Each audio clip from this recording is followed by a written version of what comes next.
Morning friends. आज हम एक नया टॉपिक के ऊपर बात करने जा रहे हैं जो कुछ हैबिट के बारे में। तो बोला जाता है लर्नर आर द अर्नर। हम लोग जब सीखते रहते हैं तो अपना अर्निंग बाय डिफॉल्ट बढ़ते जाता है। तो इसी सिलसिले में हम एक वही अपने पैसा को हम लोग कैसे बढ़ाएंगे उसके बारे में, कुछ हैबिट के बारे में बात करने जाएंगे।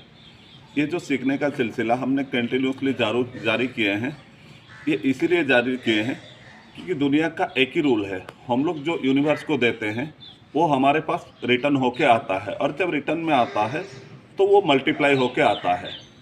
तो जब हमने इस बात को देखा, इस बात को समझा, तो ये सिलसिला हमने चालू किए कि हमने जो जो कुछ सीख के अपना ज़िंदगी में कुछ कुछ डेवलप किए हैं, यही सारे टॉपिक अपने दूसरे के भी लाइफ में कंट्रीब्यूट हो और उनके लाइफ में भी जो वेल्थ क्रिएट होना चाहिए वो क्रिएट हो और वो लोग खुशी से अपना ज़िंदगी जी सके। क्योंकि लाइफ में वेल्थ का बहुत बड़ा इम्पोर्टेंस है। जब हम लोग पैदाइशी होते हैं, पैदा शुरू होने से पहले जो पैसे का रिक्वायरमेंट होता है वो डेथ के बाद भी वो रिक्वायरमेंट रहता है। तो पैसे का रोल हम लोग पैदा होने से शुरू से हो जाता है और एट द एंड, लाइफ का एंड के बाद भी वो खर्चा शुरू होता है। तो इस ऊपर में एक हैबिट के बारे में देखते हैं, एक छोटा सा स्टोरी के साथ में उसको कनेक्ट करते हैं। एक बार नेशनल ज्योग्राफी वाले ने क्या किए, एक गधा को और एक घोड़ा को लेके एक बहुत बड़ा फील्ड के अंदर जो हरा भरा घास से भरा हुआ था, उसी फील्ड के अंदर में दोनों को दोनों साइड अलग अलग रख दिए और बीच में बैरिकेड कर दिए। जब बीच में बैरिकेड किए और वहाँ पर उन्होंने कैमरा भी लगा दिए, तो कैमरा लगाने के बाद देखे कुछ दिन के बाद ठीक गधा भी मस्त है और घोड़ा भी मस्त है। फिर ऐसे होते होते एक महीना चला गया। जब एक महीने के बाद दिख रहे हैं तो गधा थोड़ा कमज़ोर दिख रहा है, लेकिन घोड़ा जैसे कि है, जैसे था वैसे ही है, उल्टा उससे ज़्यादा फुर्तीला दिख रहा है। फिर 15 दिन के बाद जब देखे तब देखे तो गधा बीमार हो चुका है, मतलब पूरा उसका बड़ी शरीर में और कोई जान नहीं है, वो खुद उठ नहीं पा रहा है। लेकिन जो घोड़ा है वो जैसे कि है वो मस्त है।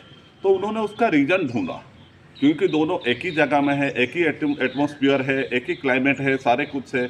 तो फिर ये प्रॉब्लम क्यों हुआ? जब उन्होंने वो कैमरा को बहुत ही ऐसे देखा तो इसमें फ़र्क आया दोनों का खाने का स्टाइल से।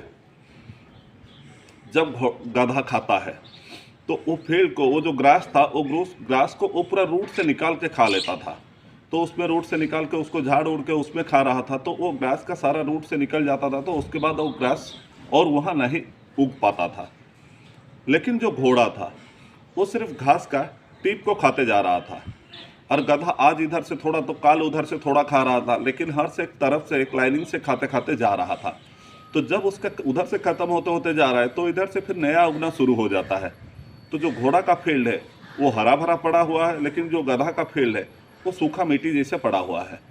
तो इससे हम लोग क्या चीज़ सीखेंगे? तो हम लोग तो अपने लाइफ में आज तक बहुत सारे चीज़ में हम लोग सुनते हैं कि नहीं, सेविंग क्या होना चाहिए, income minus expenses equal to save. कोई बोलते हैं जो बचता है उसको बचाना चाहिए। फिर कोई टेक्निक से आता है कि नहीं, income minus saving there after expenses. But अगर देखा जाए तो ये सारे चीज़ सुनने और कहने में अच्छा लगता है, लेकिन अगर इसको थोड़ा सा हम लोग समझे, खर्चा करें, लेकिन उसी से खर्चा करें और उसमें से थोड़ा थोड़ा बचाते रहे। जैसे मतलब घोड़ा ने अपना टिप का खा रहा था और नीचे का बच रहा था, तो वो अपने आप उग जाता था। तो हम सिर्फ खाने के बाद भी, हम खर्चा करने के बाद भी, अगर वो ऊपर का हिस्सा को थोड़ा थोड़ा बचाते चलेंगे, तो नो डाउट अपना ज़िंदगी में आगे में ये सारे दिक्कत, सारे प्रॉब्लम कभी भी नहीं आने वाला है।